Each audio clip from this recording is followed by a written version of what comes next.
dimuliakan di hadapan tatamu Tuhan. Kami percaya Engkau disenangkan dan Engkau dimuliakan Tuhan pagi hari ini Tuhan. Mari biar pagi ini Tuhan siapkan diri kami untuk kami boleh menerima semua apa yang menjadi isi hati-Mu Tuhan. Kami percaya setiap firman yang kami dengar adalah benih yang Kau berikan dan Kau tabur dalam hidup setiap kami. Dan kami percaya Tuhan, buat kami Tuhan boleh berbuah akan dari setiap firman-Mu Tuhan. Terima kasih Bapa, buat kami boleh menerima dan mendengar semua apa yang menjadi pesan-Mu Tuhan. Dalam nama kami berdoa dan mengucap syukur. Amin. Shalom, selamat pagi saudara semuanya. Yang di rumah, saya percaya semuanya juga dalam kondisi yang sehat, luar biasa, dan tetap punya semangat yang selalu baru setiap pagi. Dan hari ini saya mau bagikan sesuatu buat kita semua. Kita akan sama-sama buka dari Kolose 1 ayat 23. Ini adalah ayat yang menjadi favorit saya dalam minggu ini. Ketika saya dapat ayat ini, saya juga tadi malam share juga di badan anak muda. Ini adalah ayat yang mungkin sedikit bisa menguatkan setiap kita, bisa membuat kita menjadi lebih kuat dari sebelumnya. Kita akan sama-sama baca dari Kolose 1 ayat 23. Sebab itu kamu harus bertekun dalam iman, tetap teguh dan tidak bergoncang, dan jangan mau digeser dari pengharapan Injil yang telah kamu dengar dan yang telah dikabarkan di seluruh alam di bawah langit, dan yang aku ini Paulus telah menjadi pelayannya. Saya ulang sekali lagi, sebab itu kita semua anak-anak Tuhan harus bertekun dalam iman, tetap teguh dan tidak bergoncang, dan jangan mau digeser dari pengharapan Injil yang telah kita dengar dan yang telah dikabarkan di seluruh alam di bawah langit, dan yang kita ini Paulus adalah menjadi pelayannya. Ini adalah surat yang ditulis oleh Paulus kepada jemaat di Kolose di Antioquia. Dan saat itu ketika dia melihat sudah banyak pengajaran-pengajaran yang palsu yang bertentangan dengan kebenaran firman Tuhan, dan akhirnya ditulislah ayat ini saudara. Dan hari ini apa yang menjadi relevansinya dalam hidup setiap kita? Hari-hari ini inilah yang mungkin Tuhan perlu dalam hidup setiap kita, Bapak Ibu Saudara. Kita harus bertekun, kita punya iman, kita tetap teguh, tidak bergoncang. Dan yang utama adalah jangan sampai kita digeser oleh apapun saudara. Dalam pengharapan kita kepada firman Tuhan, kepada Allah sendiri. Dan pagi ini ada 3 poin yang mungkin bisa dibagikan. Yang pertama adalah bertekun dalam iman. Tadi dikatakan di perikop yang awal, sebab itu kita harus bertekun dalam iman. Kenapa sih harus tekun? Kenapa? Poin pertama, bertekun dalam iman. Tekun itu kalau mungkin kita bisa cari artinya adalah mungkin bisa taat, patuh, melakukan secara berulang-ulang dan melakukan dengan tuntas. Itu yang namanya tekun. Dan hari-hari ini Tuhan menghendaki setiap kita Bapak Ibu Saudara untuk kita lebih rajin, sungguh-sungguh di dalam Dia. Kemarin Ibu Nani pas terakhir bilang, kita harus bayar harga yang lebih, kita harus melatih tubuh kita dan roh kita untuk tidak menjadi malas, ya kan? Tetap bangun pagi, baca Alkitab, pujian lebih lagi, doa lebih lagi, dan lakukan bagian kita dengan setia. Kemarin saya menulis apa yang beliau sampaikan, dan inilah yang namanya ketekunan Bapak Ibu Saudara. Yang namanya tekun adalah melakukan lebih lagi, melakukan dengan tuntas, melakukan dengan kerelaan tanpa paksaan. Dan itulah yang Tuhan kehendaki untuk kita boleh bertekun dalam iman. Ketekunan dalam iman adalah di saat kita tahu betul bahwa iman di dalam Tuhan yang bisa menguatkan setiap kita. Ketekunan dalam iman ini yang akan membawa kita untuk kita boleh maju lebih lagi dan lebih lagi bersama dengan Tuhan.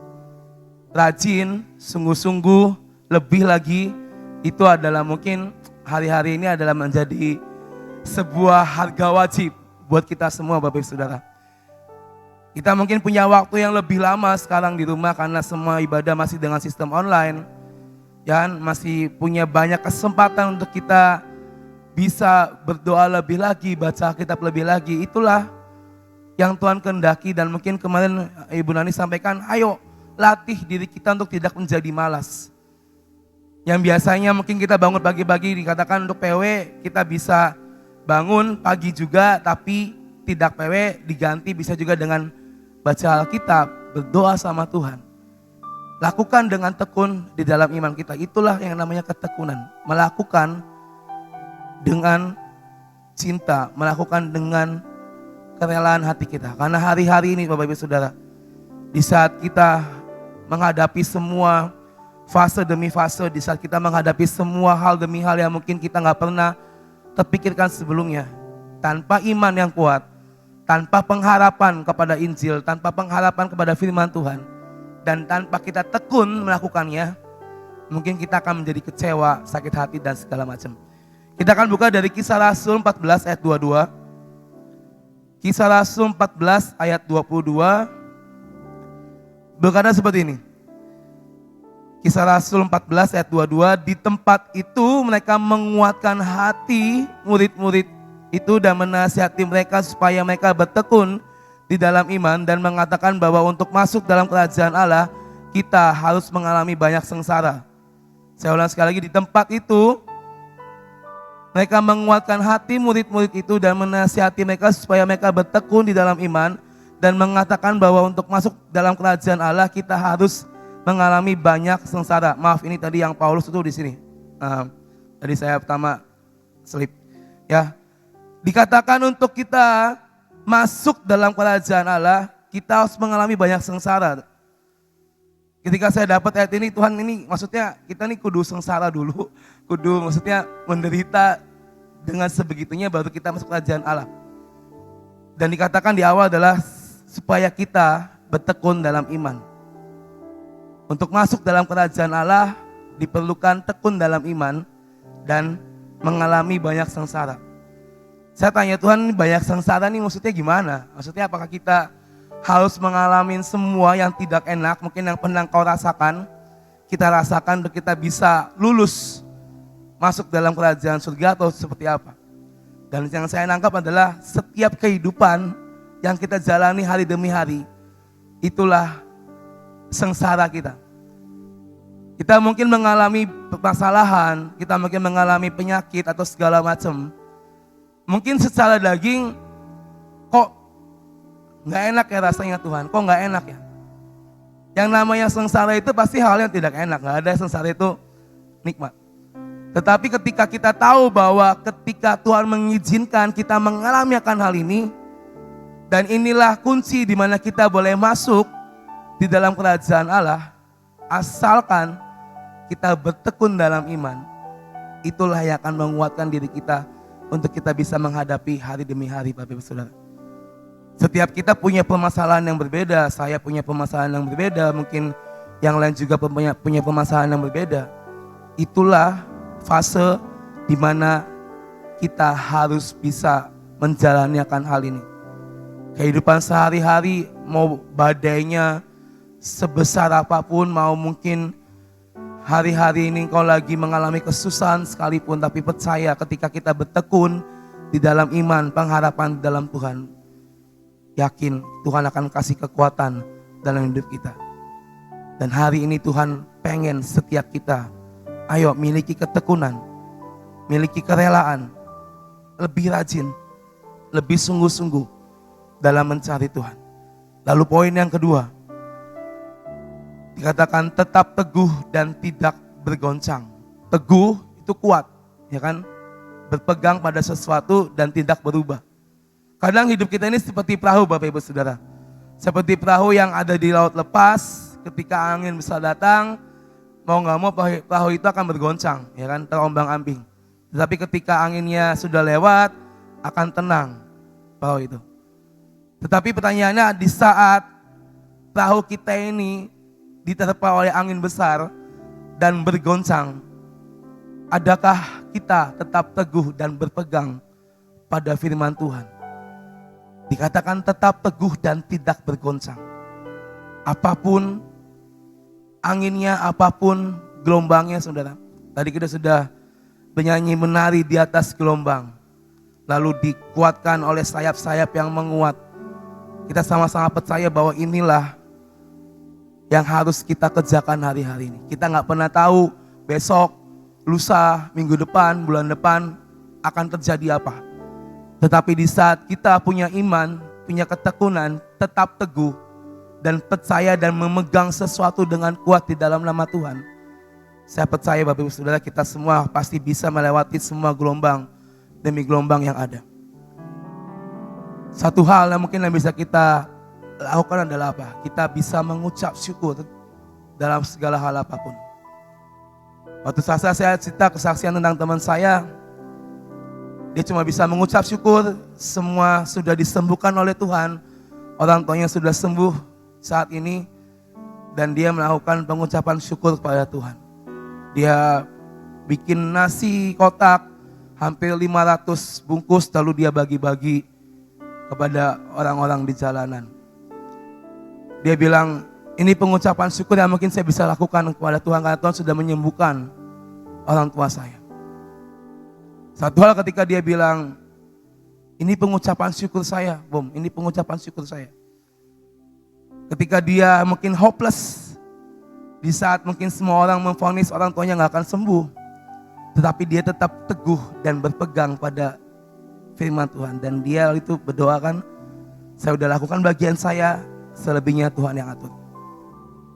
Teguh dan tidak bergoncang, maka Tuhan akan membuat semua angin, semua badai dalam hidup kita menjadi reda. Mengucap syukur itu adalah hal wajib yang mungkin kita perlukan, kita lakukan setiap hari. Bukan cuma di saat kita mengalami berkat yang besar, kita mengalami kelimpahan yang besar, tapi di saat kita terjatuh sekalipun, di saat kita mungkin down sekalipun, tetaplah mengucap syukur. Mungkin secara daging sulit untuk kita, udah lagi susah mengucap syukur. Tetapi saya pun belajar Bapak Ibu Saudara, ketika mungkin apapun yang saya alamin dalam hidup saya mencoba belajar untuk mengucap syukur. Saya ini tipe orang yang gampang emosi, gampang tersulut apinya, dan kalau ngeliat sesuatu yang itu bukan hatinya, mungkin saya udah kesal. Tetapi saya belajar Bapak Saudara untuk saya tahu bahwa inilah yang Tuhan kehendaki untuk saya lakukan dalam hidup saya. Apapun kondisinya, apapun masalahnya, apapun kejadiannya, tetaplah mengucap syukur. Berpegang teguh, kuat pada firman-Nya, dan itu yang membuat saya dan kita semua tidak tergoncangkan. Kita buka Ibrani pasal 12 ayat yang ke-28. Ibrani 12:28 berkata seperti ini. Jadi karena kita menerima kerajaan yang tidak tergoncangkan, marilah kita mengucap syukur dan beribadahlah kepada Allah menurut cara yang berkenan kepadanya dengan hormat dan takut. Dikatakan kita sudah menerima kerajaan yang tidak tergoncangkan, yaitu apa? Kebenaran firman Tuhan, yaitu Tuhan yang tinggal dalam hidup setiap kita.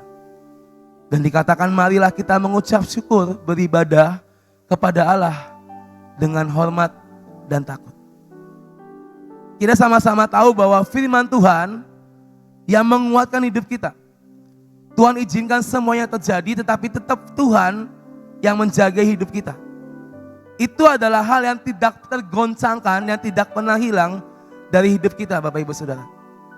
Tadi saya katakan mau badainya apapun, kondisinya apapun, kita sudah terima Tuhan yang tidak tergoncangkan dalam hidup kita. Tapi apakah kita bisa mengucap syukur?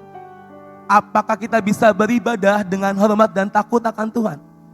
Atau mungkin yang keluar dari mulut adalah umpatan, atau mungkin keluhan demi keluhan, yang tanpa sadar itu keluar di saat kita dalam kondisi di bawah.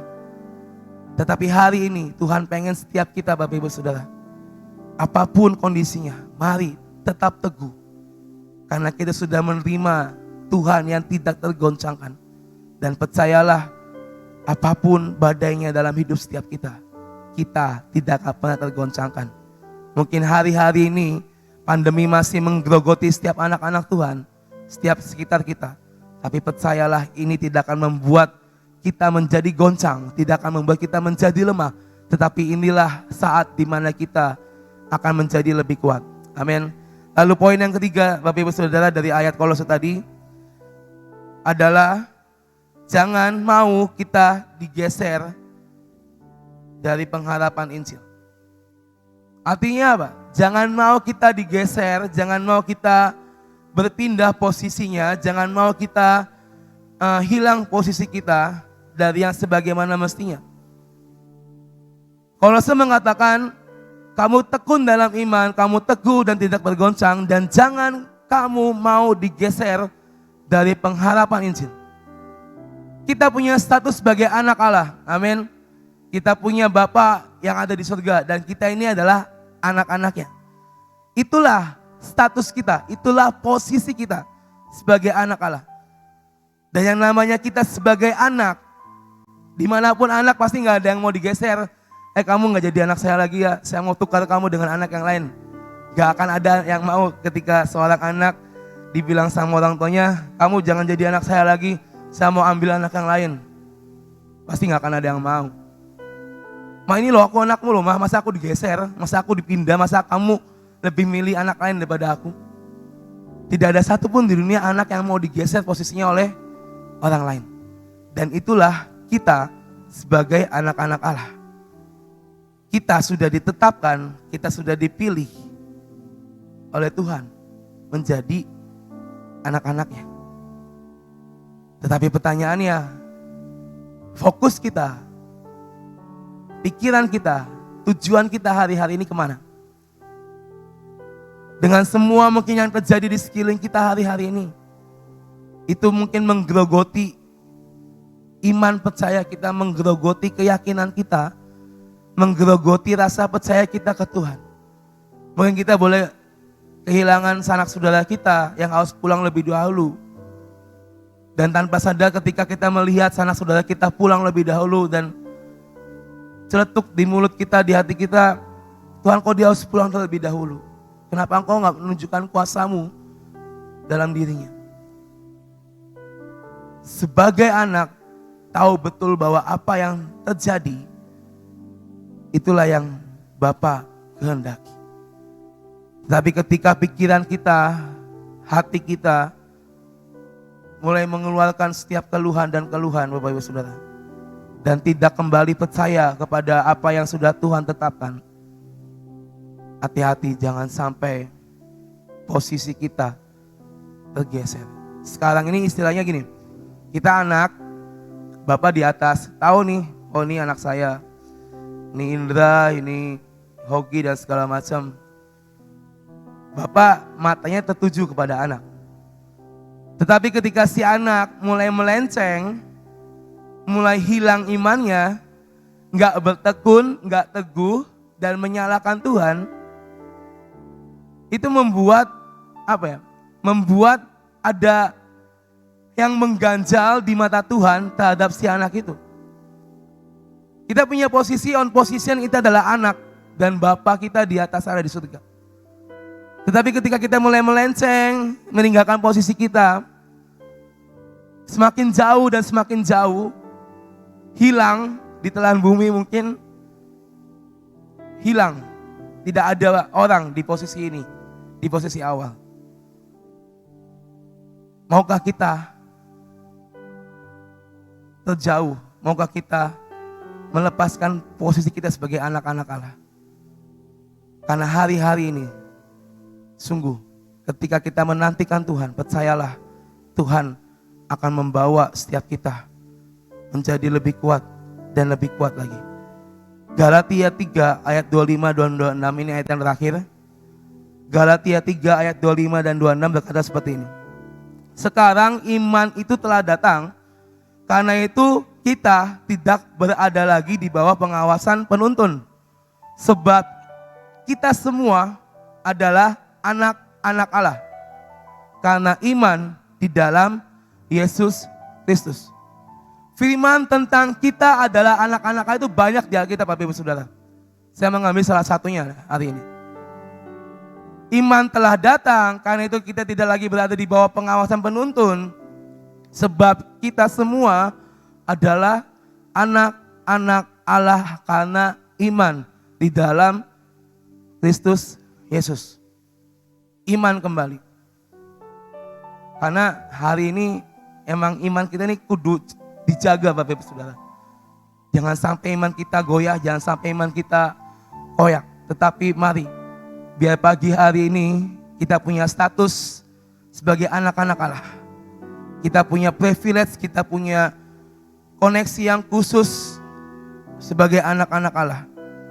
Mari terus percaya akan setiap firman-Nya, percaya akan setiap rencananya. Maka itu yang akan membuat kita semakin kuat dan semakin kokoh. Saya percaya mau COVID sekalipun yang mungkin menyerempet hidup kita hari-hari ini, itu tidak bisa menggeser iman kita kepada Tuhan. Amin. Apapun permasalahan kita, ekonomi, hutang piutang, segala macam yang terberat sekalipun lah, itu tidak bisa menggeser iman kita kepada Tuhan. Karena saya percaya kita anak Allah dan kita punya privilege untuk kita bisa menikmati semua aset kerajaan Allah. Anak berhak mewarisi apa yang bapaknya punya. Anak berhak menerima semua kepunyaan bapaknya. Tetapi apakah benar kita hari-hari ini adalah anak di dalam posisi yang tepat? Atau mungkin kita sudah bergeser tanpa sadar, bergeser lagi sampai jauh. Dan akhirnya Tuhan tidak menemukan kita sebagai anaknya. Hari ini Bapak Ibu Saudara, 3 poin kita harus punya ketekunan dalam iman kita. Kita teguh dan tidak tergoncangkan. Lalu jangan sampai kita digeser oleh apapun. Saya percaya hari ini Bapak Ibu Saudara, setiap kita punya pengalaman, punya hubungan pribadi kita dengan Tuhan masing-masing. Mari jaga itu. Mari jaga itu. Saya percaya setiap kita hari-hari ini ketika kita ada di dalam tangan Tuhan, itu yang akan membuat kita menjadi kokoh, menjadi kuat. Dan percayalah, pengharapan kita tidak akan pernah hilang bersama dengan Tuhan. Saya percaya hari ini Bapak Ibu Saudara, apapun kondisinya, apapun yang sedang dialami oleh Bapak Ibu Saudara di rumah, percaya dan percaya. Tetap tekun, tetap teguh, dan jangan sampai engkau bergeser dari posisimu kepada Tuhan, karena saya percaya tidak lama lagi Tuhan akan memberikan semuanya kepada anak-anaknya. Terima kasih. Tuhan berkati kita semua. Itu pasti ada hasilnya, ya. Kita lihat akan apa yang dialami oleh Sida-Sida yang saat dia mencari akan keselamatan. Dia sedang berjalan, dia sendiri, ya. Apa Tuhan nggak tahu? Tuhan sangat tahu. Jadi apapun yang diharapkan, apapun yang ditekuni oleh Sida-Sida ini, Tuhan tahu. Tiba-tiba dikirim Filipus. Dia nggak ngerti apa-apa, tiba-tiba Filipus bisa jalan di dekat keretanya. Dari mana dia? Sida-Sida itu nggak tahu. Pertolongan selalu tepat pada waktunya. Sida-Sida ini akhirnya diterangkan tentang keselamatan. Lalu dikatakan dalam kisah-kisah para rasul itu, di situ ada air.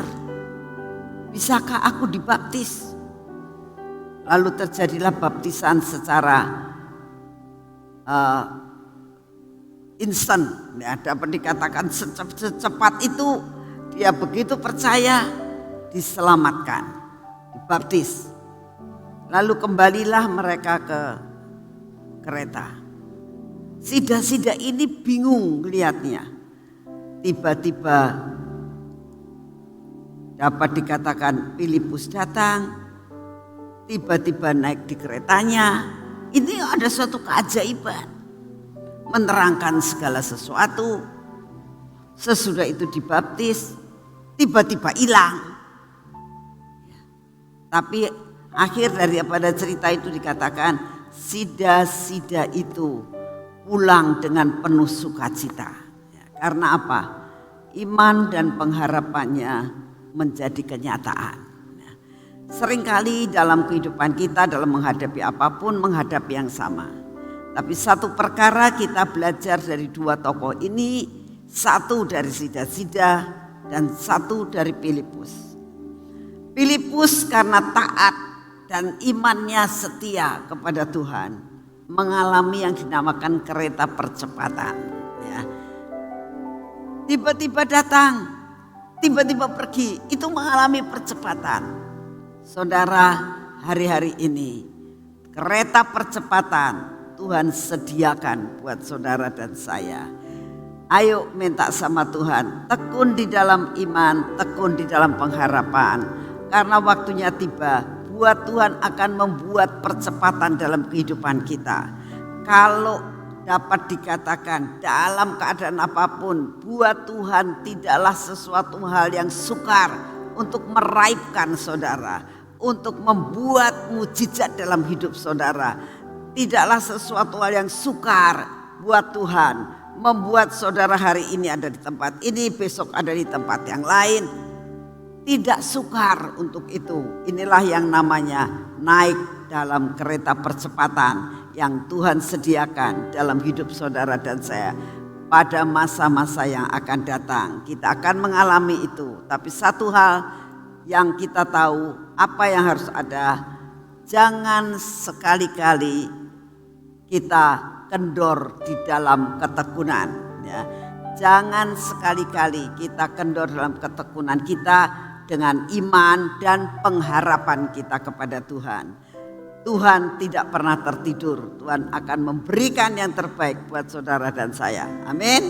Yuk kita berdoa. Bapa, kami mengucap syukur untuk akhir daripada minggu ini kami boleh bersekutu bersama dengan Engkau. Kami boleh mengisi cawan pujian dan penyembahan kami. Kami boleh isi hari-hari kami dengan pujian selama 1 jam. Kami boleh mendengarkan sebagian kecil daripada firman-Mu. Biarlah firman yang kami dengar setiap hari ini Tuhan menjadi kekuatan dalam hidup kami. Kami tahu Kau sudah menyediakan kereta percepatan buat kami Tuhan. Buat kami mengerti bahwa kalau kami tekun di dalam iman, tekun di dalam pengharapan, kereta itu Engkau sediakan buat kami. Kami akan mengalami percepatan Tuhan. Diraihkan seperti yang dialami oleh Filipus. Kami percaya Tuhan, semua yang terjadi dalam firman akan menjadi milik kami. Terima kasih untuk pagi hari ini. Buat percepatan Tuhan. Buat kami naik dalam kereta percepatan ini. Masuk di dalam rencana-Mu yang mulia. Terima kasih untuk kasih setia-Mu. Hari ini Tuhan kami tetap berdoa untuk segala planning yang direncanakan pemerintah buat kami Tuhan. Kami berdoa Tuhan, usaha-usaha pemerintah di dalam menanggulangi akan pandemi ini. Kami minta di dalam nama-Mu, semua yang diusahakan pemerintah dengan obat-obatan, kami minta hanya Engkau yang sanggup memberikan kesembuhan bagi setiap yang sakit. Kami minta di dalam nama-Mu Tuhan, roh kesembuhan Engkau berikan buat Indonesia. Sehingga Indonesia akan dipulihkan. Indonesia tidak menjadi terpuruk, tapi Indonesia menjadi suatu negara yang diberkati, yang mengalami sesuatu perubahan yang luar biasa. Mengalami perbaikan, mengalami perkara-perkara yang ajaib Tuhan. Kami sangat merindukan akan terjadi pemulihan besar-besaran terjadi di bangsa kami. Terima kasih untuk semuanya. Kami berdoa Tuhan, roh ketidakpuasan, roh yang selalu ingin menghancurkan Indonesia, Engkau yang akan singkirkan dan jauh-jauh daripada Indonesia. Kami berdoa pada saat ini ya Tuhan, pulihkan bangsa kami. Lepaskan daripada segala roh kematian, lenyap daripada Indonesia. Terima kasih untuk semua dan semuanya. Kami juga berdoa untuk cuaca saat-saat ini ya Tuhan. Jikalau Kau izinkan semua terjadi, Engkau beri daya tahan tubuh dalam hidup kami sebagai anak-anak-Mu. Beri daya tahan tubuh Tuhan untuk mengatasi dan dapat survive dalam kehidupan kami. Dalam menghadapi cuaca yang saat ini. Kami juga berdoa apapun yang Kau izinkan terjadi Tuhan. buat semua secara minimal sehingga kami tahu bangsa kami diluputkan dari segala malapetaka. Terima kasih untuk kasih setiamu. Kami mengucap syukur bahwa Kau tetap memeliharakan kami sampai dengan hari ini. Kami berdoa Tuhan, biarlah PPKM ini berhenti sampai dengan hari Minggu Tuhan. Kami berdoa, biarlah hari Senin sudah mulai ada sesuatu perbaikan buat bangsa kami. Kami sudah diizinkan untuk offline dan kami boleh melakukan kegiatan kami. Kami percaya Tuhan bahwa Engkau akan berdaulat atas bangsa kami dan keadaan kota kami saat ini. Terima kasih untuk semuanya dan kami akan masuk dalam pengurapan. Mari saudara kita masuk dalam pengurapan pada pagi hari ini.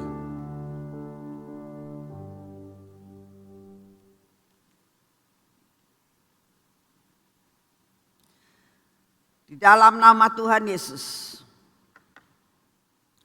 kami tahu Tuhan, pengurapan akan membuat Roh-Mu menguasai kami. Kami tahu Tuhan, kami hidup membutuhkan Engkau. Kami membutuhkan pimpinan yang daripada-Mu. Di dalam nama Tuhan Yesus, biarlah pengurapan yang kami lakukan setiap pagi, setiap hari, menguasai dari ujung rambut sampai ke telapak kaki. Kemanapun kami pergi, penyertaan-Mu tidak akan pernah undur dari kami. Di dalam nama Tuhan Yesus. Biarlah telinga kami ini adalah telinga yang benar peka dengan Engkau ya Tuhan. Sampai kami mengerti akan pimpinan-Mu. Biarlah mata kami ini mata yang terus tertuju kepadamu Tuhan. Tidak akan diselewengkan kemanapun juga. Bibir mulut kami juga biarlah mengucapkan perkara-perkara yang berkenan di hati-Mu. Ini hati kami Tuhan, Engkau yang akan memagari hati kami dengan pengurapan yang daripada-Mu. Untuk hati kami ini tetap melekat kepadamu. Dan semua ketegar-tegukan kami, kebodohan kami, ketidakpercayaan kami, keraguan-raguan kami dipatahkan di dalam nama Tuhan Yesus. Bapa, ini tangan kami, biar merupakan tangan yang diurapi sehingga pekerjaan kami hari ini.